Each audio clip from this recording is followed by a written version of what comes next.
Quand je prends le départ d'une course, j'essaye de pas ouvrir cette fenêtre de l'abandon éventuel. Je me dis que dans tous les cas, quoi qu'il va se passer, ben, j'irai au bout. Après, c'est vrai que pour l'instant, j'ai eu de la chance. Enfin, j'ai toujours été plutôt au rendez-vous, même si évidemment, il y a des courses qui se sont mieux passées que d'autres. Et c'est vrai que je trouve que quand tu laisses cette possibilité d'abandon, ben, après, c'est plus compliqué. Dès que ça se passe mal dans une course, tu y repenses, tu dis, ah, bah là, j'avais abandonné, peut-être qu'aujourd'hui, je vais faire la même chose. Donc, je pense que c'est vraiment important d'abandonner le moins possible. Enfin, moi, c'est comme ça que je vois les choses, en tout cas. Bonjour à tous, je suis Guillaume Lalu et je suis ravi de vous retrouver dans ce nouvel épisode de Course Épique. Course Épique, c'est le podcast Running et Trail qui vous fait vivre dans chaque épisode une histoire de course hors du commun. Athlète émérite, coureur confirmé ou anonyme passionné, quand la légende d'une course et la destinée d'un coureur se rencontrent, c'est dans Course Épique qu'elle se raconte. Course Épique, c'est un nouvel épisode chaque mercredi, mais c'est également chaque lundi matin un extrait de l'épisode à venir pour bien démarrer la semaine ensemble. Nous avons donc rendez-vous 2 fois par semaine. Et si vous souhaitez suivre notre actualité au jour le jour ou découvrir les coulisses du podcast, je vous donne rendez-vous sur notre compte Instagram courseepique.podcast. Salut Nicolas. Salut Guillaume. Je suis vraiment ravi d'échanger avec toi dans ce nouvel épisode de Course Épique. Alors mon petit doigt me dit que tu es en Italie en ce moment. Come stai? Bene, et tout. Et ben moi je peux pas te répondre, figure-toi, je ne sais pas parler italien, donc je vais être très limité. Nico, si tu veux bien, on va revenir aujourd'hui sur ton parcours de vie, sur ton parcours sportif et les différentes courses épiques qui le jalonnent, ainsi que ton objectif de saison qui se dessine désormais à grands pas avec l'UTMB qui t'attend et qui te tend les bras. Ça va être dans 17 dodo. Pas de pression, hein, je te dis pas du tout ça pour que tu sentes l'imminence de ce grand rendez-vous. Ça va, t'as l'air On se serein? rapproche, ça se Ouais, rapproche. mais ça va être une belle réjouissance. On va aussi parler, Nicolas, de ta relation avec ton partenaire New Balance. Merci à eux de soutenir cet épisode et puis nous réunir aujourd'hui. Nico, on enregistre cet épisode le 12 août, qui n'est autre que la date de décès de Ian Fleming. Je suis sûr que tu le savais. Et Ian Fleming, c'est l'écrivain britannique qui a donné naissance à James Bond. C'était en 1964. Alors, je ne sais pas à quel point tu connais cette saga, mais dans les films de James Bond, il y a toujours Q, qui est le génial inventeur qui fournit à 007 des gadgets high-tech qui sont très souvent improbables, limite pas tout à fait crédibles, mais qui sont bigrement efficaces. Si toi, tu avais ton propre Q qui travaillait pour toi dans ton équipe et qui pouvait te mitonner un petit gadget qui permettrait de passer des meilleures courses, de quoi est-ce que tu voudrais qu'il t'équipe? Bah, je crois que ce serait des ailes dans le dos qui te permettent de voler en descente et du coup de limiter les chocs sur les quadriceps ça permettrait, je pense, d'être plus performant ensuite. Nickel. Essaie de pas faire moins de 19 heures sur le TMB, Nico, sinon ça va se voir, hein, je pense. Le coup d'essai. Pas faux, pas faux. Garde ça discret. Nico, il y a une question traditionnelle pour ouvrir le podcast. C'est le moment de la présentation pour nos auditeurs qui te connaîtraient peut-être pas ou pas très bien. Je t'impose cependant une contrainte. Tu ne peux pas parler de sport à ce stade. Qu'est-ce que nos auditeurs doivent savoir de toi? Eh ben, je m'appelle Nicolas Gourdon. Du coup, je suis prof. Bon, je vais pas dire de sport, du coup, puis j'ai pas le droit de parler de sport. Non, voilà, je suis prof à Annemasse. J'habite à Annecy et j'ai différentes activités que j'essaye de mener de front. Parfait. Et est-ce que tu peux nous en dire plus sur ton âge peut-être, ton lieu de naissance, ta vie de famille? Ouais, et ben j'ai vécu 20 ans à Lyon. D'ailleurs, mes parents y habitent toujours. Je suis né à Sainte-Foy-les-Lyons, donc c'est une petite colline à côté de Fourvière. Et après, bah, du coup, j'ai fait 1 an en banlieue parisienne pour mon métier de prof de sport. Et après, je suis revenu en Nord-Isère et maintenant, j'habite sur Annecy. Parfait. Et est-ce que la vie familiale, tu peux en parler ou est-ce que c'est secret défense? Ouais, bien sûr. Donc, j'ai une conjointe qui s'appelle Chloé et un Youski qui s'appelle Meia. Voilà. T'es pas resté très longtemps en région parisienne, ça t'a pas plu?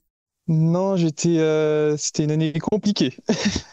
D'être loin de la famille, loin des amis, loin de la montagne, de la mer. C'est vrai que je suis content d'avoir eu ma mutation rapidement pour me rapprocher de mes montagnes. Tu dois pas être malheureux, Annecy, en tout cas, c'est une certitude. Le cadre de vie, il est vraiment, vraiment chouette. Entre le lac et les montagnes, on n'est pas trop mal. Ouais, surtout pour un ultra-trailer comme toi, c'est le paradis sur Terre. En tout cas, j'imagine, c'est ce qui s'en rapproche le plus.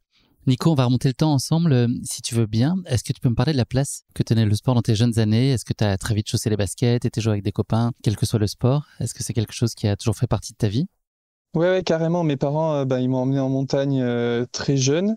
Avec mon père, j'ai fait mon premier 4000 mètres à 10 ans. J'ai fait le Mont Blanc à 15 ans. La même année, ils m'avaient aussi emmené faire la traversée des Alpes en vélo. Puis mes parents, je suis fils unique, mais ils avaient un groupe d'amis très sportifs et tous les étés, on partait 2 semaines en vacances dans un endroit différent de la France. Et c'était stage multisport au programme, canyon, via ferrata, randonnée, VTT, vélo de route. Donc j'ai toujours fait du sport. T'étais toujours partant là pour ça quand tu racontes ton premier 4000, le Mont Blanc. Est-ce que tu les suivais parce que c'était leur passion à eux avant tout? Est-ce que toi t'étais très partie prenante et très investie? Ouais, non, j'étais à fond. Franchement, je crois pas avoir beaucoup traîné des pieds. Enfin, il me semble pas, de mon souvenir. Donc, c'est plutôt moi qui demandais toujours plus d'aventures. Et puis finalement, un peu paradoxalement, je me suis tourné vers le tennis, donc un sport entre quatre grillages. J'en ai fait pendant 12 ans. Et puis, ben, c'était quand même des super années, mais j'avais un peu fait le tour et j'avais besoin de plus de liberté. Donc, je me suis lancé le défi de faire la Saint-Élion, vu que j'habitais à Lyon. Est-ce que tu peux nous raconter là justement ta première expérience assimilable à de la course à pied, sans même parler de compétition? À quel moment tu as commencé à chausser les baskets dans une logique de vraiment faire de la course à pied pour ce qu'elle est, et pas juste comme un sport peut-être complémentaire à tes autres activités pour rester en forme physiquement? Est-ce que tu as des souvenirs de cette première fois? Ben, c'est vrai qu'en fait, j'ai vraiment commencé à courir le samedi matin quand je faisais du tennis, parce qu'on avait un super coach, hyper dynamique, plein de vie et tout, que j'ai revu d'ailleurs cet été et qui est vraiment génial. Et donc, il nous emmenait avec un petit groupe de jeunes dans les marches à Lyon pour nous faire un entraînement physique. Et, parce que dans le tennis, mine de rien, le physique, c'est quand même hyper important. Et donc, c'était toujours dans la bonne humeur. Bon, ça arrivait des fois qu'on pousse fort. Il y a eu quelques petits vomitos en haut des marches, mais voilà, c'est les premiers moments intenses. Ça a été mon premier préparateur physique. Nico, est-ce que tu peux nous parler de la toute première fois où tu as accroché un dossard? Est-ce que c'était de la route? Est-ce que c'était du trail? Est-ce que tu te souviens de cette toute première fois? Eh ben, on va dire que c'était un mélange de route et de trail parce que donc du coup la Vallonnette c'est une petite course dans les monts du Lyonnais mais qui est quand même disons 50% sur 50% sur la route, 50% en petit sentier et plutôt vallonné, mais c'est plus ce que j'appellerais du trail à l'heure enfin maintenant que j'ai découvert plus profondément la pratique. Et qu'est-ce qui te faisait envie à ce moment-là? Qu'est-ce qui a déclenché cette envie de t'inscrire à ta première course? Est-ce que c'était déjà un esprit compétitif très marqué, ou est-ce que c'était plutôt l'idée d'aller explorer, te tester? Bah, je pense que j'ai toujours eu quand même un peu cet esprit de compétition, mais c'est pas non plus, enfin, ça a jamais été une grande priorité. Par contre, découvrir des nouveaux sports et ce côté un peu de partir à l'aventure, de sortir de sa zone de confort, ça m'a toujours beaucoup attiré. On peut dire que t'as pas perdu de temps, puisque dès cette fin d'année 2013, tu as participé à la Saint-Élion. Est-ce que tu pourrais peut-être nous expliquer ce qui t'a convaincu de te lancer sur une Mm. grande distance? Est-ce que tu t'es senti déjà en capacité de te lancer un tel défi? Est-ce que tu mesurais déjà peut-être les risques en termes de conditions physiques, etc. Et te dire que peut-être c'est un défi un peu trop grand, ou que peut-être tu brûlais des étapes? Ou est-ce que tu étais finalement assez serein dans l'idée de te lancer dans un format aussi long et aussi rapidement? Bah, j'étais très serein, du coup je me suis inscrit, Trop. mais beaucoup trop serein. C'était une très mauvaise idée de commencer par ça. Je pense que j'avais pas couru plus que 20 km à l'époque. J'étais vraiment débutant à tous les niveaux. Donc la Saint-Élion, c'est quand même une course qui est exigeante. On part de nuit, il fait froid, et ça s'est vraiment mal passé. J'ai eu des crampes très rapidement. J'ai fini en marchant toute la fin du parcours, même sur le plat et les descentes. Et ouais, pour te donner un ordre d'idée, j'avais mis 11h55. Donc c'est quand même un chrono plutôt moyen.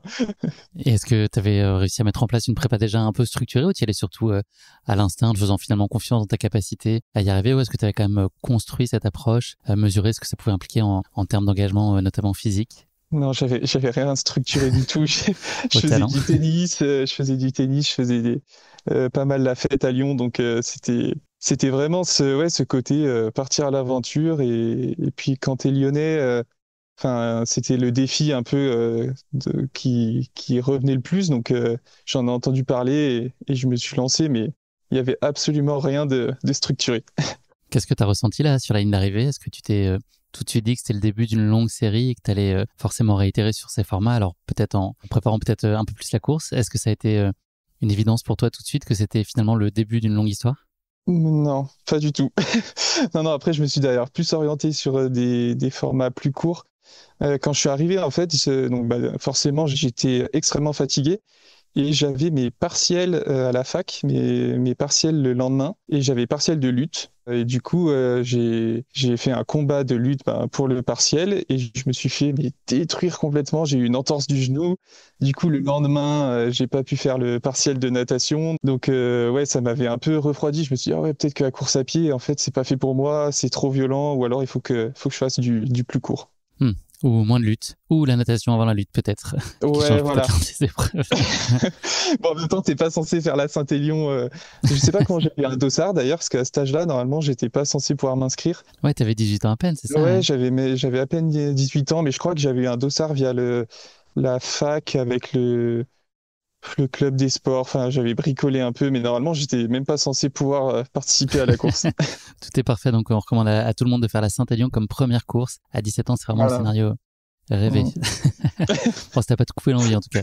Ouais. Nicolas, est-ce que tu prends aussi autant de plaisir sur des formats courts? On a rapidement parlé de route, mais sur des formats courts, sur lesquels il y a de la vitesse, sur le goudron, est-ce qu'il y a aussi du plaisir pour toi? Ou est-ce que c'est vraiment le trail qui est dominant et ce qui t'appelle le plus, et notamment les efforts longs?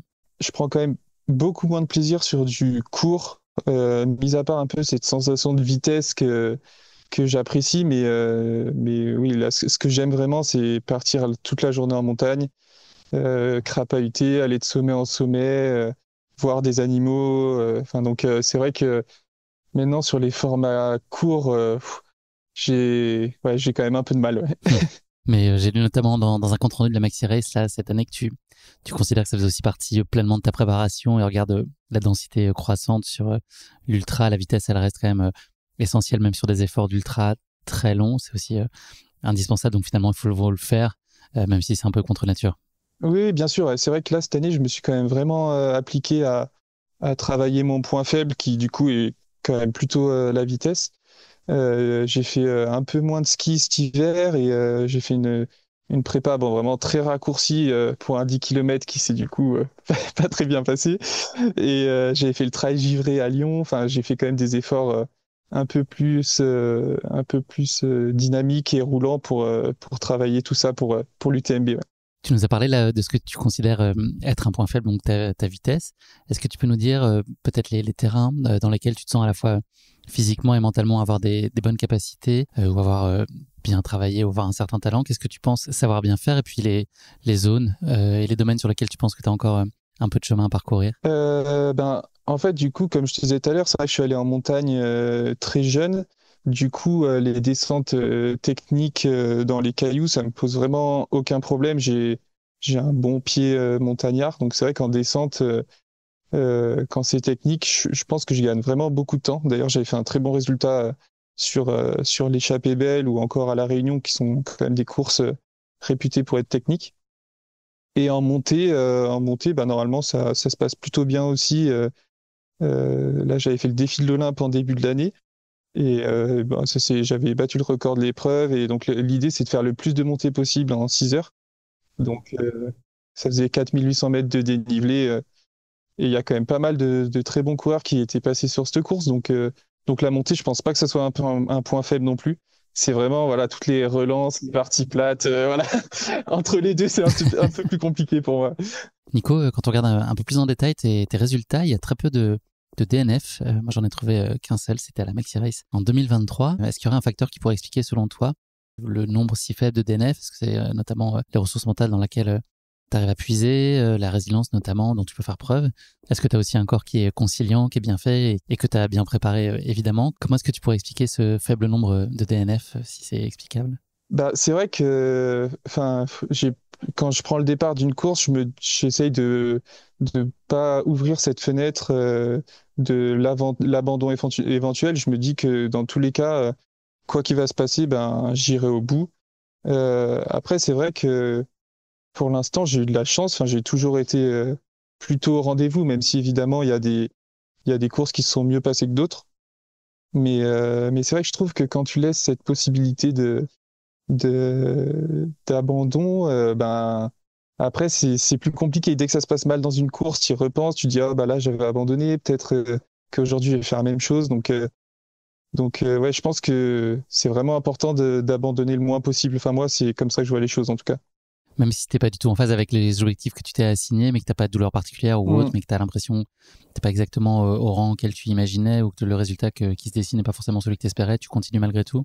Ouais, exactement. Puis en plus, c'est vrai que sur les courses longues, au final, il y a toujours des moments où tu es moins bien et puis ça finit par revenir. Donc c'est vrai que je me dis toujours, faut faire le dos rond, ça va revenir.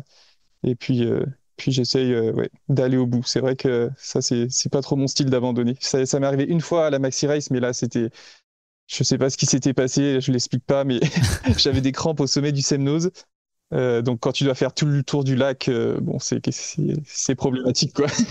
Ouais, c'est compliqué. Ouais. Ça serait quoi, Nico, ta course rêvée, celle qui correspond le mieux à tes qualités et puis à tes aspirations? Tu peux même faire un petit mélange de plusieurs courses pour la dessiner. Mais ça serait quoi la course idéale pour toi? Celle sur laquelle tu pourrais imaginer faire le meilleur résultat compte tenu de tes qualités? Ben moi, je rêve de la Diagonale des Fous depuis toujours. Enfin, c'est vrai que quand j'ai connu le trail avec la Saint-Élion, la deuxième course que j'ai connue ensuite après la Saint-Élion, c'était la Diagonale des Fous avec l'intérieur sport sur François Daen qui m'avait fait vraiment vibrer. Enfin, moi, c'est une course qui me fait vraiment rêver quand tu es au fin fond du cirque de Mafat et que tu lèves les yeux, que tu vois ces immenses murailles, tu te dis, mais comment est-ce qu'on va faire pour sortir de là? C'est impossible. Enfin, puis c'est ouais, l'île Intense, elle porte vraiment bien son nom. C'est magnifique tout le long. Ouais, non, il n'y aurait pas vraiment de mélange. C'est cette course qui me fait le plus rêver et elle est quand même technique et je pense qu'elle me correspondrait quand même assez bien.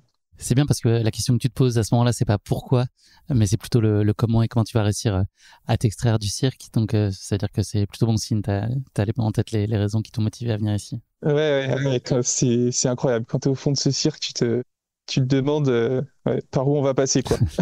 Nico, on te voit aussi beaucoup sur les skis. Est-ce que tu peux nous expliquer ce que cette discipline t'apporte? Est-ce que c'est une pratique que tu as intégrée depuis longtemps à ta prépa hivernale? Oui, ça fait quand même maintenant 4 5 ans, je pense que je fais quand même des compétitions régulièrement. Bah, le ski, je trouve que c'est hyper important parce que bah, te mettre des cartouches en altitude, déjà, ça développe quand même vraiment les qualités physiques. Et moi, je peux pas faire une seule activité. J'ai besoin vraiment de varier les activités pour être frais mentalement. Et si je fais que courir, au bout d'un moment, je me lasse. Donc mentalement, c'est hyper important. Et physiquement aussi, ça me permet je pense, d'éviter pas mal de blessures. Enfin, j'ai jamais vraiment été blessé. Bon, faut pas trop dire ça parce qu'après, c'est comme ça que ça arrive. Mais voilà, j'ai jamais été blessé pour l'instant. Donc je pense que de couper un petit peu, même si je garde quand même un minimum l'hiver, mais de couper un petit peu la course à pied par période, ça fait du bien physiquement et mentalement. Du coup aussi, ça permet de regagner en fraîcheur. T'as un joli petit niveau quand même à ski. Là, j'ai vu que t'as fait une 14e place au dernier championnat de France, là, en fin mars. Ouais, alors oui, j'ai un niveau, si, j'ai un niveau correct, mais du coup, bah, en montée, ça va bien. En descente, je suis quand même souvent dans le contrôle parce que je pense toujours à la grosse chute où tu te fais les croisés et où du coup, bah, ta saison de trail, elle est foutue. Donc j'ai du mal vraiment à me lâcher en descente, mais bon, en même temps, c'est pas l'objectif de l'année, les courses de ski. Donc voilà, c'est plus pour le plaisir, sans pression et voilà, en complément. Et puis c'est vrai qu'on prend aussi quand même énormément de plaisir en ski ben, à la montée pour l'effort physique, mais aussi à la descente avec la glisse, quoi. C'est quand même quelque chose qu'on n'a pas dans le trail, donc c'est un sport ouais, que j'adore. Nico, tu es coaché par Jérôme Hermillot. Est-ce que tu peux nous expliquer votre mode de fonctionnement et puis les principaux enseignements qui ont été les tiens à ses côtés? S'il y avait quelques notions clés qu'il t'a transmises? Je pense qu'il a vraiment équilibré mes semaines d'entraînement. Avant, j'avais tendance quand il faisait beau, à passer toute la semaine dehors, à faire des heures et des heures, à crapahuter au sommet de la Tournette, au sommet des Bauges. Et par contre, à contrario, quand il faisait pas beau, que le Semnoz, il y avait de la boue jusqu'aux chevilles, à pas sortir de chez moi parce que bah j'avais pas envie. Donc il a vraiment ouais, équilibré mes semaines avec ça parce que quand tu vois ton programme et que c'est écrit ce que tu dois faire dessus, bon bah tu t'y tiens. Et il a aussi beaucoup rajouté de séances spécifiques. Avant, j'avais tendance à me garer au pied de mes sommets préférés, à faire l'aller-retour au sommet et à rentrer chez moi. Donc c'est vrai que je faisais très peu de séances spécifiques. Est-ce que toi, tu dirais que tu es de nature disciplinée dans la gestion de ta préparation? Est-ce que tu fais toutes les séances avec extrêmement de rigueur ou est-ce que parfois c'est compliqué ou est-ce que tu cherches des raisons pour peut-être passer à côté ou raccourcir ou est-ce que tu es vraiment très très au taquet? Non, je pense que je suis pas très discipliné. Des fois, j'ai vraiment envie d'en faire plus et j'en fais un petit peu plus. Des fois, j'ai envie d'en faire moins et j'en fais un petit peu moins. Enfin, c'est vrai que je me laisse quand même un peu de marge de manœuvre pour aussi, au final, garder un maximum de plaisir parce que je pense que le plaisir dans la pratique sportive, il est quand même central. C'est quoi les séances que tu prolonges et celles que tu essaies d'écourter ou d'esquiver? Les séances que je prolonge, c'est les sorties longues en montagne. J'ai tendance Comme c'est étrange, ouais. ah ouais, à rajouter toujours, quand je suis au sommet d'une montagne, je me dis, ah, purée, je pourrais aller aussi aller voir ce sommet-là. Enfin, c'est un peu mon petit péché mignon. Et les séances que je raccourcis, je pense que c'est c'est les séances l'hiver quand il fait nuit à 17h et qu'il pleut. C'est vrai que il y a une petite période là au mois de novembre-décembre où la motivation elle est souvent un peu moins importante. Hmm. Quand est-ce que c'est la dernière fois que tu as eu le sentiment de franchir un palier notable et qu'est-ce qui pourrait l'expliquer? On sent parfois il y a des plafonds, etc. Et puis des choses qui se débloquent d'un seul coup. Est-ce que tu as eu le sentiment récemment d'avancer notablement sur certains aspects et si oui, pourquoi? C'est vrai que bah, je pense que au plus tu atteins un certain niveau, au plus après les paliers ils sont quand même. Enfin, tu progresses pas d'un coup hyper vite quand t'as atteint un certain niveau. Euh, mais c'est vrai que je l'explique pas trop. Il y a une année où d'un coup j'avais vraiment progressé d'un coup et j'ai pas trop d'explications à ça. Je me dis juste que en fait l'entraînement c'est beaucoup de patience et qu'il faut le voir sur le long terme. C'est pas parce que tu t'es entraîné hyper bien pendant une année que tu vas forcément avoir des résultats tout de suite. Je pense il faut attendre plusieurs années des fois avant que ça débloque un palier et d'un coup, hop, tu passes à un niveau supérieur et en fait, tu te dis, ah, mais pourquoi? Ben, parce que c'est toutes les années précédentes qui ont permis de faire ça, quoi. Est-ce que tu es très attentif sur tous les à côté? On a parlé de l'entraînement en tant que tel, mais sur la partie alimentation, sommeil, hydratation, est-ce que c'est des choses auxquelles tu fais particulièrement attention? Et là aussi, est-ce que tu arrives à tenir à une certaine forme d'hygiène ou il y a quelques écarts? Euh, Non, en vrai, je suis quand même plutôt sérieux. Je mange quand même plutôt sainement. Je dors bien. Après, je me prive de rien non plus. Enfin, les burgers, les pizzas, Là, t'es en Italie, des c'est obligé de craquer, quoi. voilà, Est-ce bien raisonnable d'aller en c'est Italie 2 semaines obligatoire. avant l'UTMB? Et ben en plus, samedi là, il y a une fête dans le village où c'est pizza au feu de bois à volonté. Donc, Oh là là, autant dire que la on va faire tentation. une belle recharge glucidique.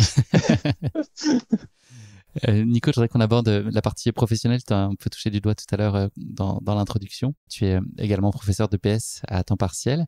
Est-ce que tu as aujourd'hui trouvé le bon équilibre entre ta vie pro et ta vie perso? Est-ce que tout ça te correspond bien pour à la fois te donner le temps dont tu as envie pour développer tes capacités, améliorer tes performances en course à pied et puis en même temps accorder du temps au tien et puis être à la hauteur de tes attentes aussi dans ton boulot? Oui, oui, ben, enfin là, c'est vrai que cette année, c'était quand même très agréable. J'ai quand même réussi à mener de front un petit peu tous mes projets, toutes les casquettes que j'ai. Prof de PS à mi-temps, bon, bah voilà, c'est quand même, je vais travailler que 2 jours par semaine, donc ça me laisse quand même pas mal de temps.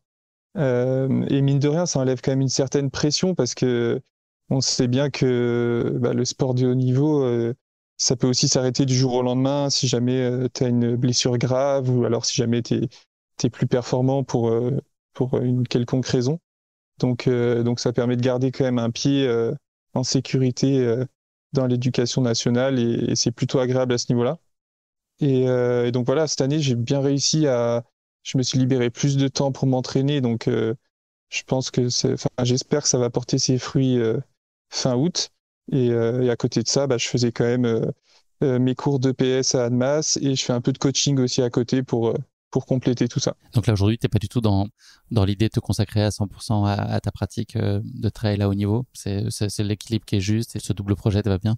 Ici, pourquoi pas, si j'en ai l'opportunité, enfin, je trouve que c'est un rêve, hein, déjà de vivre en partie de sa passion. Je trouve ça vraiment génial. Si après, tu as l'opportunité d'en vivre complètement pendant quelques années, ben, c'est encore mieux. Mais bon, en tout cas, pour l'instant, je suis heureux comme ça. Donc, si ça continue déjà dans ce sens, je serais bien content. Est-ce que tu peux nous parler aussi de ta casquette de coach, puisque c'est une autre de tes activités? Quel temps tu y consacres et puis qu'est-ce que ça t'apporte? Alors du coup, j'ai une dizaine d'athlètes, donc je ne veux pas non plus aussi trop développer ce côté-là, parce que mine de rien, ça prend quand même beaucoup de temps. C'est agréable, en fait, je trouve, de partager, au-delà du coaching, de partager un petit peu son expérience, que mine de rien, maintenant, je suis plus tout jeune, même si, même si je suis pas vieux non plus. Mais c'est agréable de partager son expérience et en fait, des fois, des conseils tout simples, ça peut vraiment aider les personnes que tu suis. Donc voilà, j'aime bien ce côté-là du partage d'expérience aussi. Merci beaucoup Nico pour cette première partie de l'épisode. On va continuer à te connaître sous un angle complémentaire avec la rubrique du questionnaire de Proust. J'ai 3 questions hautement philosophiques pour toi. Est-ce que tu es prêt? Ça Je suis devient prêt. sérieux. Première d'entre elles, le petit détail de ta personnalité que peu de gens connaissent mais qui te définit profondément. Alors, je sais pas si peu de gens le connaissent, mais enfin, si tout le monde n'est pas au courant, je pense. Je suis daltonien. Ok. Et du coup, je confonds quand même pas mal les couleurs et ça m'a joué des tours parfois en trail parce que par exemple, des petits balisages rouges, un petit drapeau rouge planté dans l'herbe, bah, souvent je le vois pas.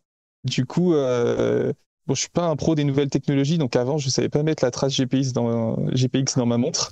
Et du coup, en fait, je me perdais une course sur deux. Donc, euh, Ouais, super handicapant. Ouais. voilà, c'était un peu compliqué. Donc là, est-ce que tu arrives à voir de quelle est la couleur de mon t-shirt et le mur qui est derrière? Non, bleu. Parce que je suis totalement vert. Maintenant, je suis en vert. Moi, je suis Ah, en t'as un vert et le mur vert. derrière est vert. Ouais, mais c'est un Ouais, vert un peu bleu, non? Un vert pastel ou... ouais, Ouais. ouais, Ouais, ouais, voilà. Donc, tu vois, quand exactement. c'est pas des Ouais, couleurs franches ou vives, j'arrive j'y arrive pas. tu vois pas. Tu sais que Peter Engdahl a la même chose? Ouais, Ah ouais? Ah non, je savais pas. ouais, Ok, il est daltonien, ouais, lui aussi. Ouais. ok. Tu l'as déjà interviewé? Oui, Ok, dans le cadre du podcast avec l'UTMB CrossPass, ok. on a fait un échange avec lui, il nous a révélé ce détail-là, ouais. Ah, trop marrant, j'irai voir. Ouais. Nico, deuxième question pour toi, ta plus grande peur? Ma plus grande peur, je crois que c'est de pas réussir à faire tous les projets que j'ai en tête. Et j'en ai vraiment beaucoup. Et comme tout le monde, ben, j'ai qu'une vie et que 24 heures par journée. Donc, je crois que ouais, ça va être difficile de tout faire. Et puis il y en a plein d'autres que tu connais pas encore et qui vont débouler, qui vont s'ajouter à ta liste. En C'est ça plus, qui est oh beau. mon Dieu. Mm. Ouais. Mm. Va falloir preuve de sagesse et puis profiter à fond de ce que tu réussiras à vivre. Ouais. Dernière question pour toi, Nico, la petite chose du quotidien qui te rend irrationnellement heureux. Un petit geste, un petit moment de plaisir tout simple, mais qui compte pour toi. Euh, je pense que c'est le moment où je franchis ma porte pour aller jouer en pleine nature. Je pense que quelle que soit la paire de chaussures que je mets, que ce soit pour le trail, que ce soit les chaussures de ski, que ce soit les chaussures de vélo, je sais que je vais être dehors et que je vais passer un bon moment. Donc, il y a cette petite excitation à chaque fois que t'enfiles la paire de chaussures. Parfait, merci beaucoup Nicolas. On va rentrer bientôt plus en détail dans ton parcours sportif et revenir avec toi sur quelques courses qui ont jalonné ton parcours et puis aussi se projeter sur ce qui t'attend fin août du côté de Chamonix. Je voulais qu'on se parle un peu de New Balance. Votre histoire, elle est commune, elle date d'un petit moment. Je sais pas si tu es le doyen ou pas, mais est-ce que tu peux nous raconter en tout cas la façon dont s'est passée votre rencontre, à quel moment c'était, dans quel contexte elle s'est produite? Eh ben oui, je crois bien que je suis le doyen parce que il reste Maël aussi qui était là à l'époque avant, enfin j'appelle ça l'époque entre guillemets, l'époque avant Jean-Mi, l'époque Très Jean-Mi. où c'était Vincent Viette qui était avec nous. Jean-Mi étant Jean-Michel Fort-Vincent pour nos Ah oui, auditeurs. ouais. Donc je suis le doyen et ça s'est passé. Ben en fait, Vincent Viette m'avait contacté après une bonne saison. C'était en 2021, il me semble, où j'avais fait plusieurs bons résultats et notamment un podium à La Réunion. Donc pas sur la vraie course parce que à l'époque, je travaillais toute la semaine et que du coup, vu que c'est pas pendant les vacances scolaires, je pouvais uniquement sauter dans un avion, dormir dans l'avion et prendre le départ du Bourbon le vendredi. Mais Ce qui est déjà une bonne vraie course, pas mal quand même, le Bourbon. oui, oui, ça fait 105 déjà. km, Ouais, t'as le temps de voir il y a du de quoi faire paysage. déjà. Ouais. Mais du coup, bah, c'est comme ça, après cette course-là, que Vincent m'avait contacté. Il m'avait envoyé une paire de chaussures quand même pour que je teste si elle m'allait bien et l'aventure a commencé comme ça. Qu'est-ce qui t'a convaincu que c'était le bon choix à faire pour toi à ce moment-là de ta carrière? Bah, déjà, c'était vraiment un rêve un peu inaccessible quand je voyais les autres coureurs qui étaient sponsorisés. Je me disais, waouh, c'est incroyable et tout. Donc, quand j'ai eu cette opportunité, je me suis dit que ben, forcément, d'être épaulé par une marque et de découvrir un peu plus le haut niveau, dans tous les cas, quelle que soit la marque, c'était un bon choix, quoi. Sur quoi vous êtes retrouvé, en quoi vous vous ressembliez avec New Balance? Est-ce qu'il y a des valeurs qui résonnaient particulièrement chez toi? Bah, au début, je connaissais pas forcément, mais j'ai rapidement beaucoup aimé leur matériel. Et puis après, bah, ça s'est développé aussi. C'est marrant parce que moi, j'ai suivi vraiment le développement de la marque côté trail, parce qu'avant, c'était quand même une toute petite niche pour New Balance. Et maintenant, bah, ils ont quand même beaucoup investi, beaucoup développé cette pratique. Donc bah, du coup, forcément, c'était que positif pour moi. C'était quoi la chose qui t'a le plus surpris en arrivant? Tu rêvais d'avoir un encadrement et un partenaire avec qui construire ta carrière. Qu'est-ce qui a pu t'étonner en découvrant peut-être cette relation avec un partenaire de poids qui est là aussi pour t'aider à développer ta carrière? Bah, il faut savoir déjà que quand même au début, ça avait rien à voir avec aujourd'hui. Évidemment, on avait des aides. Enfin, ils nous donnaient du textile, des chaussures, mais il n'y avait pas non plus tout ce qui a été développé actuellement. Donc, j'étais super content d'être accompagné, mais enfin, sur le coup, je me suis dit, ah oui, bah, en fait, ils m'envoient juste des chaussures et des t-shirts, quoi. Et Mhm. puis finalement, après, ça s'est vraiment développé petit à petit. On a eu des stages où on pouvait se retrouver en équipe et c'est là que ça a commencé à être vraiment sympa parce que bah, ouais, tu as ce côté un peu équipe où tu partages ton expérience avec les autres, d'autres coureurs assez forts que tu vois régulièrement. Donc ouais, ce côté-là, c'était vraiment sympa. Tu peux nous parler de la relation que tu entretiens avec les autres athlètes du team? Il y a quelques Français qu'on connaît bien, et puis des coureurs latins, italiens et espagnols notamment, qu'on connaît peut-être un tout petit peu moins. Est-ce que tu peux nous expliquer un peu quelle est la nature des relations que tu peux avoir avec eux? Eh ben, ouais, il faut savoir que, enfin, c'est vraiment pas une façade. Il y a une super ambiance dans l'équipe. Enfin, tout le monde s'entend hyper bien. Donc, ça, c'est trop agréable. Les Italiens, ils sont hyper sympas. Ils sont trop rigolos. Et c'est vraiment sympa parce qu'en plus, ils sont très forts en français, contrairement à nous en italien. Du coup, Attends, t'as très bien répondu à Come stai comme question. ouais, bon, On a pu mesurer ton degré de polyglottisme. c'est un bon début, mais bon. Mais non, ouais, les Italiens, ils sont hyper sympas. Et du coup, bah, il n'y a pas la barrière de la langue, donc ça permet au final de vraiment développer des amitiés comme avec les Français. Et les Français, ben, ils sont tous trop cool aussi. Candice Euh, Certain, Maël Beauvier, Théo Détienne. ouais, bah, Maëlle, je la connais du coup depuis l'ère Vincent Viette. Et il y a aussi Candice, il y a Alice, il y a Damien, où on a fait plein de projets. Enfin, plein de projets. On a Damien fait Imbert. Damien Imbert, on a fait la traversée du Jura en ski de fond ensemble cet hiver. On a fait plein de sorties ensemble. Et il y a aussi évidemment Théo, où on a fait ben, toute la prépa quasiment UTMB ensemble. Et on s'est mis quand même des très belles missions entre le À vélo tour, d'ailleurs, ouais, ouais, aussi. le tour du Mont Blanc à vélo en one shot où moi j'ai bien ramassé. Qu'est-ce qu'on a fait d'autre? On a fait l'ascension du Mont Blanc, on a décollé en parapente du sommet, on a fait une grosse session de dénivelé négatif, une reco intégrale de l'UTMB. Donc ben ouais, on s'entend hyper bien et je pense que on s'est vraiment apporté mutuellement sur cette prépa parce que sur l'UTMB, pour faire autant de volume, le faire tout seul, je pense qu'au bout d'un moment, ça doit être un petit peu contraignant. Et là, bah, vu qu'on était deux, qu'on rigolait tout le temps, qu'on a toujours varié les spots d'entraînement, on a pris vraiment, je pense, un maximum de plaisir à préparer cette course ensemble. Ouais. Qu'est-ce que tu as appris à leur contact? Est-ce que dans leur façon de faire, ou leur façon de gérer les courses, la pression haute, est-ce que tu as été pioché aussi des éléments un peu chez chacun, ou dans leur expérience même? Ouais, bien sûr, ouais. Bien sûr. Après, c'est peut-être des détails ou peut-être pas. En fait, d'ailleurs, c'est vrai que Théo il me dit souvent, si tu crois pas en toi, personne ne le fera à ta place. Et c'est vrai que moi, j'ai pas une énorme confiance en moi, et donc j'essaye de m'inspirer un peu de lui à ce niveau-là parce il a vraiment une grosse confiance en lui. Il a peu peur de rien, et donc c'est cool. Ouais, je pense qu'il m'a pas mal apporté à ce niveau-là. Et est-ce que tu apportes une personnalité aussi légitime et expérimentée que Jean-Michel Fort-Vincent, qui est donc le team manager? Qu'est-ce que tu as appris à son contact? C'est énorme. Ouais. On voit que entre La Bible, ouais. Jean-Mi. On voit entre Jean-Mi et Andrea que c'est pas des lapins de 3 semaines, quoi. Ils, ils nous ont apporté énormément, rien que pour les ravitaillements, là. Enfin, moi, j'avais pas idée de tout ce que tu pouvais mettre en place pour grappiller des minutes par-ci par-là, mais enfin, là, c'est énorme. On a fait des entraînements, ravitaillements ensemble là, sur le dernier camp en août. Et, euh, et ouais, c'est marrant de se dire que tu pars pour l'UTMB et que au final, c'est presque un peu des ravitaillements de Formule 1, quoi, alors Hmm. que c'est un ultra, quoi. Est-ce que tu as le sentiment, en tout cas c'est ce qu'on perçoit, je trouve, à l'extérieur, d'avoir du temps en fait aussi, que l'accompagnement que propose aujourd'hui New Balance à l'équipe se construit dans le temps et donc libère aussi d'une certaine forme de pression, d'instantanéité de résultat.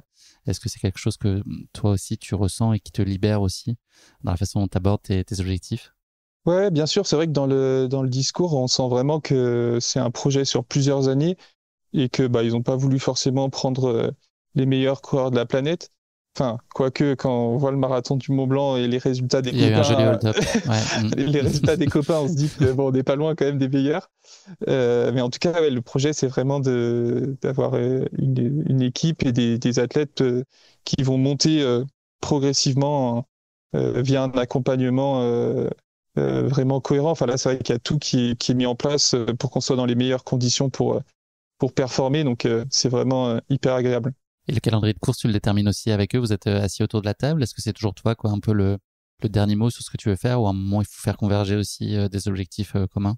Oui, oui, alors on en discute pas mal et d'ailleurs, c'est bien parce que, enfin, je vais te donner un exemple tout simple, mais tu vois, là, cette année, les championnats de France, ça me faisait rêver parce que c'était en altitude, c'était quand même un parcours un peu technique, un peu montagne. Bon, d'habitude, moi, les championnats de France, ça m'attire pas trop, vu que le travail de la Cité des Pierres, tout ça, c'est des parcours un peu plus roulants qui me correspondent moins.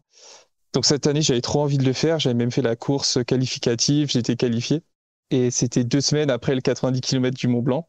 Et Jean-Mi m'a fait comprendre que ça allait être quand même très compliqué de récupérer complètement et d'être performant.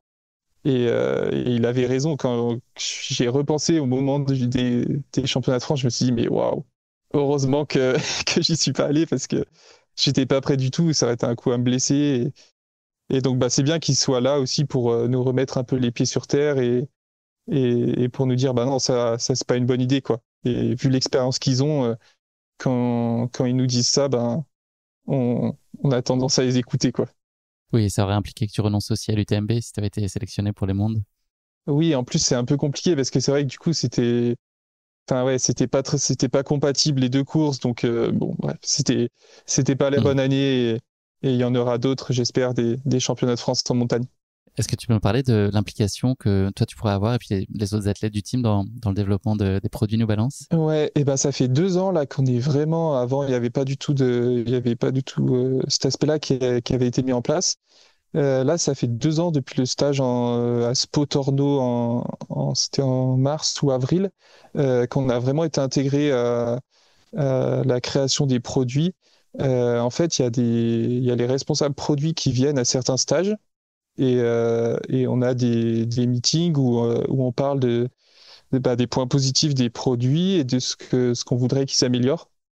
Donc c'est vraiment agréable. Là, même pour l'UTMB, on leur a demandé une chaussure un petit peu particulière avec Théo. Ils ont combiné un grip avec un mesh. Donc ils sont vraiment hyper disponibles. Et Et c'est cool je trouve qu'ils partent du retour des athlètes parce que c'est quand même nous qui sommes sur le terrain et je pense que du coup, ben, au final, pour progresser en termes de technicité des produits, c'est quand même assez intéressant, hein. C'est quoi ton produit chouchou là, si tu devais en emmener qu'un seul sur une course, lequel tu choisirais? Chaussures, vestes, n'importe. Ouais. Euh, je dirais que Le premier que tu mets dans ta valise. le premier que je mets dans la valise, bah, mon caleçon. Maintenant, j'ai même des caleçons New C'est Balance, important. donc tu vois, je suis équipé de Mm. la tête aux pieds. Nico, on va se parler donc maintenant de certaines de tes courses épiques, et notamment le Trail du Bourbon que tu l'as mentionné tout à l'heure. Dans le podcast, il y a une rubrique qui s'appelle la question qui pique. Je ne sais pas si tu es familier avec ça. C'est un petit pas de côté qui est en lien parfois un peu tiré par les cheveux avec le sujet de l'épisode. Là, ça va être un vrai faux sur le Bourbon, donc ce whisky américain qui est l'emblème du Kentucky à base de maïs qui est vieilli en fût de chêne neuf carbonisé. Voilà, j'ai appris plein de choses en préparant cette question qui pique. Ok. Voilà, ça va être un vrai faux, donc il y aura de la place probablement à du hasard, mais on n'est pas là pour juger qui que ce soit, mais plutôt pour, pour se marrer. Donc voilà, je te propose un petit vrai faux sur le Bourbon. T'es chaud? Vas-y, je suis dans les starts. Allez. Donc lors d'un festival à Bardstown, qui est aux États-Unis, un organisateur facétieux a remplacé l'eau d'une fontaine par du Bourbon dilué. La rumeur a circulé si vite que la file d'attente a bloqué toute la rue. C'est vrai, ça. Tu crois? Bah oui, absolument. C'est vrai. C'était un festival qui a été créé dans les années 90. Effectivement, l'organisateur, connu pour son sens de l'humour, a fait ce petit mélange qui évidemment a créé une émeute. Donc Trop la police marrant. est intervenue assez rapidement pour, voilà. Mais visiblement, régulièrement, les gens qui viennent encore à ce festival sont en quête de cette source qui est apparemment réconfortante. 1/1. Bravo Nico, ça démarre bien. Dans les années 70, une distillerie a créé un bourbon du nom de Firehouse Reserve, qui était réservé uniquement aux casernes de pompiers du Kentucky en remerciement de leurs interventions lors d'un incendie majeur cette année-là. Ça me paraît vrai aussi, ça.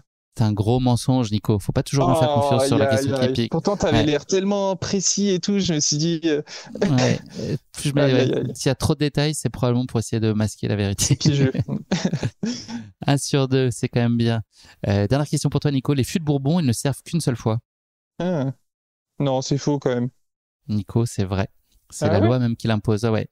La loi impose Ok, que le bourbon vieillisse uniquement dans des fûts neufs. Donc après, ils sont vendus à des distilleries de whisky, par exemple, ou à des distilleries de rhum. Mais eux, ils ok. peuvent plus l'utiliser. Ça va être à chaque fois un fût qui est original. Bah, je vais me coucher moins bête ce soir. Ouais. J'espère que tu n'as pas trop le bourbon après cette question qui pique et que tu es toujours repartant pour continuer cet épisode. Ça va, ça va. Donc, tu nous as parlé de ton expérience. C'était en 2021, effectivement, sur le Bourbon. C'est une des courses du Grand Raid à La Réunion. C'est une île que tu as découverte à cette occasion. Qu'est-ce que tu as ressenti aussi on parle de l'île, on parle du parcours de Bourbon ou de la Diag, mais aussi des gens sur place. Qu'est-ce que tu as ressenti aussi, toi, à ton contact à La Réunion?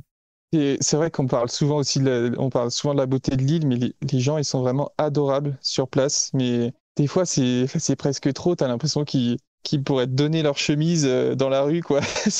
Ils sont, non, mais les gens sont vraiment trop sympas. Et ouais, c'est une île où, ben, bon, après, il y en a d'autres, hein, des îles comme ça, mais où t'as un peu tout dans le sens où je trouve que enfin, je suis pas enfin, un fan de la plage, mais là, tu vas sur la plage, tu te reposes un peu, tu fais quelques pas dans l'eau, tu mets la tête sous l'eau et tu as des poissons multicolores de partout.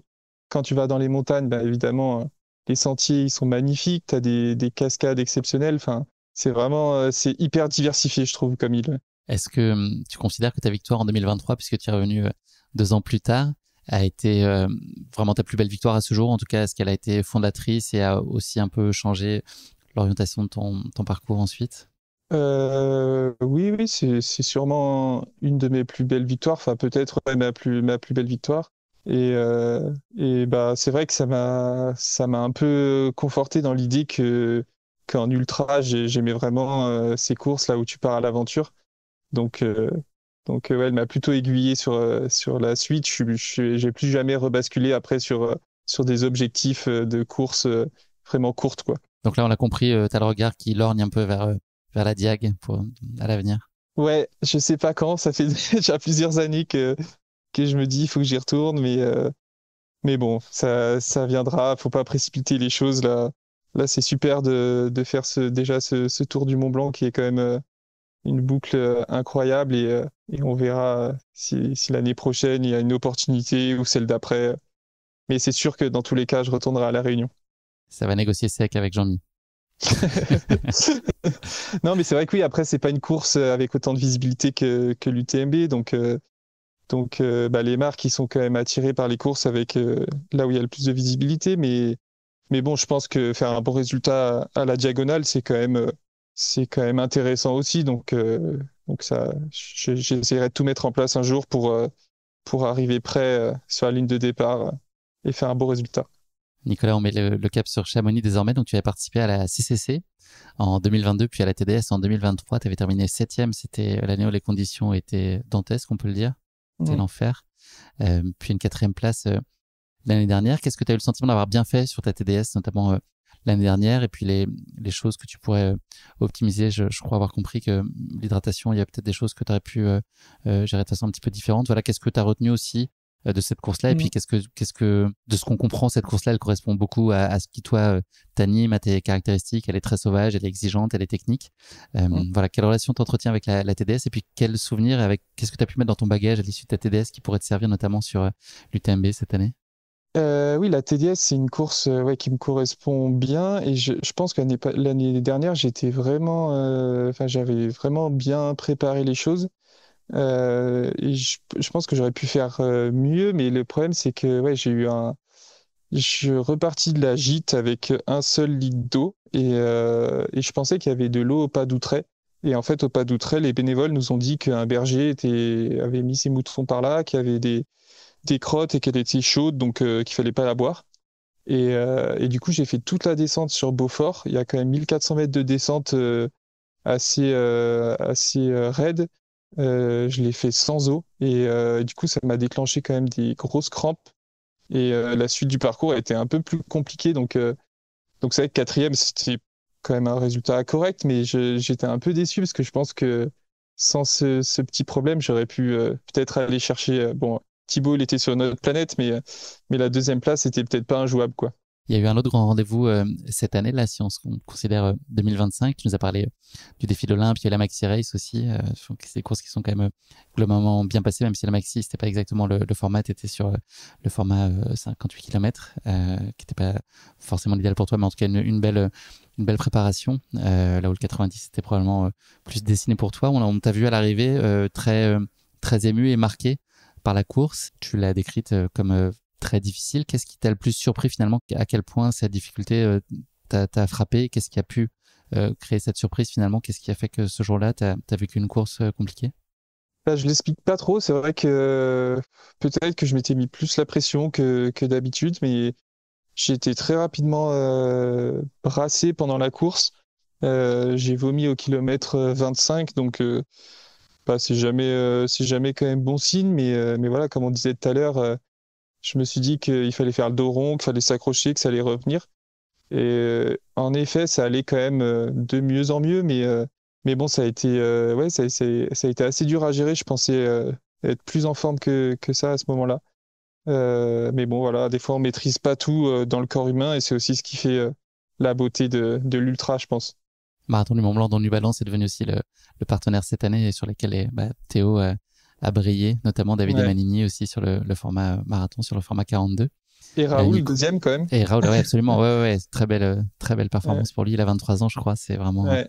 notable comme performance. Comment est-ce que tu es ressorti de cette course-là? Là, je pense qu'à l'arrivée, il y avait cette émotion et la difficulté. Tu avais l'air très marqué et on comprend très bien pourquoi. Mais j'ai aussi entendu de la satisfaction sur ce que ça a pu démontrer aussi des ressources dont tu as fait preuve dans ta ténacité de ne pas lâcher. Tu ressors aussi grandi de ces courses-là, même si l'objectif en soi, en tout cas, la position ou le temps n'est pas celui que tu imagines. Ouais. Est-ce que c'est quand même le motif de satisfaction qui prédomine? C'est celui de se dire que tu as été au bout, que tu t'es dépassé, que tu t'es fait mal et que tu n'as pas lâché malgré toute la complexité à la fois de la course et puis de toi, la façon dont tu as vécu ta course? Ouais, bah, je crois que vraiment, s'il y a bien un truc dont je suis fier sur cette course, c'était mon état d'esprit parce que ben, d'être dans le dur aussi rapidement sur une course aussi longue, enfin, c'est quand même pas facile. Je pense qu'il y a beaucoup de personnes qui se seraient dit, bon, ben, c'est pas mon jour, laisse tomber, je m'arrête là.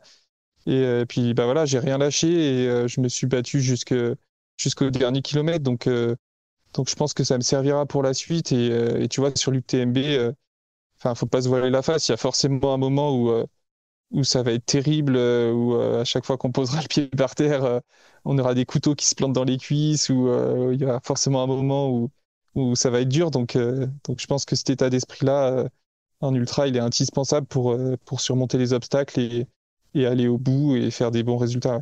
Donc ouais, un marathon du Mont Blanc en tout cas qui a été une belle préparation aussi pour l'UTMB qui va être le dernier chapitre de notre épisode aujourd'hui. L'UTMB c'est une course dont tu rêves depuis très longtemps. Est-ce que tu nous as parlé de la Diag, mais est-ce que pour toi c'est le Graal absolu l'UTMB? Bah au moins autant que la diagonale, ouais, parce que bah forcément enfin c'est un peu dans notre discipline, c'est quand même un peu les championnats du monde d'ultra trail. Enfin c'est là où il y a le niveau en tout cas le plus relevé. Puis forcément il y a aussi des images qui donnent les frissons juste en regardant à travers le petit écran. Donc j'imagine même pas quand tu les vis en vrai, quand tu vois l'ambiance à Notre-Dame de la Gorge ou alors les genoux dans le Gif au col de la Forclaz. Bon, cette année, c'est décalé un petit peu plus loin à Valorcine, mais Ça va on être le sait que feu. on sait que ça va être le feu et que je pense qu'on va avoir les frissons et les larmes aux yeux qui vont être pas loin, quoi. Tu as eu l'occasion de faire la reco du parcours. C'est quoi ton sentiment? Qu'est-ce qui a pu te surprendre? Est-ce qu'il y a des choses qui t'ont rassuré, d'autres choses qui te préoccupent un peu?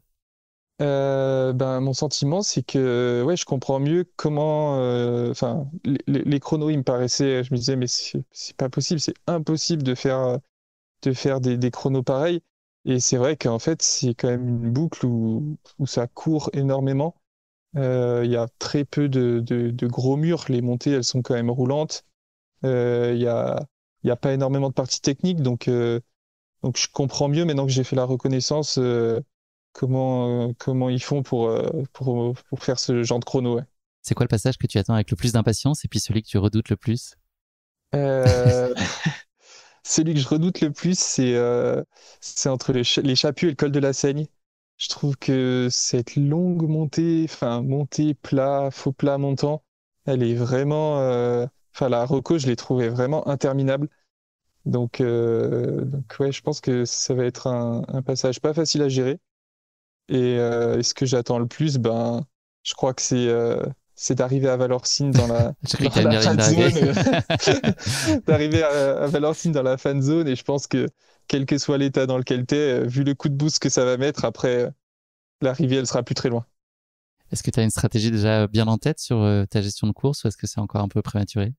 Oui, oui, bon, j'essaye de pas trop faire de plans sur la comète parce que c'est un coup à tergiverser, à se mettre la pression pour rien. Mais dans l'idée, je risque d'avoir un peu une stratégie opposée à mon cher partenaire Théo. Je pense de pas partir en sprint et être plutôt prudent et grappiller petit à petit pour remonter progressivement. C'est quoi l'erreur qu'il ne faudra pas faire, Nico? C'est justement ça, de s'enflammer et de s'emballer? Garder la tête froide, Ouais, c'est l'idée principale. ouais, l'erreur qu'il faudra pas faire, bah, ça dépendra aussi oui, beaucoup des conditions météo. Je pense qu'il faudra être bien attentif à ça. Mais oui, je pense que c'est pas si facile en fait d'être dans ta bulle et d'oublier qui c'est qui est à côté de toi, qui c'est qui est devant, qui c'est qui est derrière, parce qu'il y a une telle densité que peut-être qu'il y a des classements à un moment qui vont me faire peur. Je vais me dire, waouh, mais je suis trop loin, il faut que j'accélère, alors qu'en fait, peut-être pas, que je suis en train de faire ma course, que on sait qu'il y a énormément d'abandon à l'UTMB, on sait que beaucoup de personnes craquent, donc ouais, il va falloir, même si le classement est pas incroyable au début, essayer de se dire c'est pas grave, je vais remonter petit à petit et pas de panique quoi. Ouais, voilà, il faudra que je me répète, pas de panique. Qu'est-ce que ça serait un UTMB réussi pour toi, Nicolas, cette première fois? Si je te retends le micro à l'arrivée, qu'est-ce qui te fera dire que c'était l'UTMB dont tu rêvais? Qu'est-ce qu'il aura fallu que tu coches? Ben, j'aimerais faire une course pleine, tu vois, ne pas avoir un gros passage à vide, essayer d'être le plus régulier possible et, euh, et arriver ouais, voilà, dans un état réussir à profiter un petit peu quand même jusqu'au bout, quoi. Pas m'écrouler derrière la ligne d'arrivée. Est-ce que la semaine UTMB, c'est une semaine que tu aimes bien dans sa globalité, avec tout ce que ça suppose d'activités, tu vois, d'effervescence sur place? Et puis, est-ce que tu as prévu d'aller aussi encourager les copains qui seront sur les courses un peu plus tôt dans la semaine? Et ben, l'année dernière, c'était une semaine géniale, ouais, parce que quand tu commences Et ouais, c'est le bon par la plan. TDS, bah, tu es le premier à courir et derrière, tu Tu peux savoures. participer aux petites soirées, tu peux, tu peux te faire plaisir et tout, toute la semaine. Là, il faudra, ouais, je pense que ça va être différent, mais ça va être chouette aussi d'aller encourager les copains pour penser un peu à autre chose. Mais bon, faudra quand même pas trop se disperser, je pense, parce que quand tu vas dans le centre de Cham, ben, tu croises forcément plein de gens que tu connais. Et mine de rien, de parler avec plein de gens, de piétiner un peu au soleil, tout ça, tu perds vite de l'énergie. Donc voilà, faudra réussir à doser et quand même passer pas mal de temps à se reposer pour arriver frais sur la ligne de départ et pas déjà fatigué, quoi. Je me vexerai pas si tu m'esquives dans la rue, Nico. Cham. Je le prendrai pas perso, je comprendrai très bien les enjeux. Nico, on arrive à la fin de cet épisode. Je te propose de le conclure avec le motto de la fin, une citation, une devise qui pourrait illustrer ta philosophie de vie ou ton rapport à ce si beau sport qui est la course à pied. Qu'est-ce que tu voudrais partager avec nous? Alors, une devise de ta création ou déjà existante? Ouais, c'est peut-être un petit peu classique, mais en tout cas, c'est pas que pour la course à pied. Mais je dirais que ouais, ne rêve pas ta vie, mais vis tes rêves. Ça, c'est important. Tu vas en vivre un beau en tout cas là dans quelques semaines et puis on sera Ok, oui. vraiment pas loin pour le suivre. Profite bien en tout cas d'ici là de cette belle semaine en Italie et ce week-end du buffet à volonté de pizza. Là, tu prendras une part de 4 saisons pour moi. Merci en tout cas. Pas de souci. Merci beaucoup. Je te souhaite Merci à une très toi. belle course, beaucoup de plaisir, surtout t'en as parlé. Pas de coup de mou, d'arriver à savourer aussi cette expérience, même s'il y a des moments où ça va être un peu plus compliqué, mais en tout cas d'être pleinement dans Mm. ta course. Et puis voilà, on va la suivre avec beaucoup d'attention. Merci Nico, prends soin de toi. Et... Merci à toi. C'était bien chouette. Ouais, c'était super chouette. Et puis merci à New Balance aussi de nous avoir réunis aujourd'hui, d'avoir permis cet échange. À très vite. Carrément. Ciao. Salut, salut. Ciao. On dit Merci beaucoup. ciao. Non, ragazza, ça Ah, marche oui, ou pas? pardon. Ciao. Arrivederci. Arrivederci. Ah Arrivederci. bah oui, bien mieux. Si. T'as raison. Salut Nico. Salut. Merci d'avoir écouté cet épisode. Si vous l'avez écouté jusqu'ici, c'est qu'il vous a probablement plu. Alors n'hésitez pas à noter le podcast et rédiger un avis sur votre plateforme d'écoute favorite. C'est essentiel pour soutenir ce travail indépendant. Cela ne vous prendra que quelques secondes et ça change beaucoup de choses pour le podcast. Et pour être sûr de ne manquer aucune course épique à venir, n'oubliez pas de vous abonner sur votre plateforme d'écoute. Merci encore infiniment pour votre soutien, votre fidélité et vos chaleureux messages que je lis et auxquels je réponds avec un immense plaisir. S'il vous plaît, continuez. À très bientôt pour une nouvelle course épique, évidemment.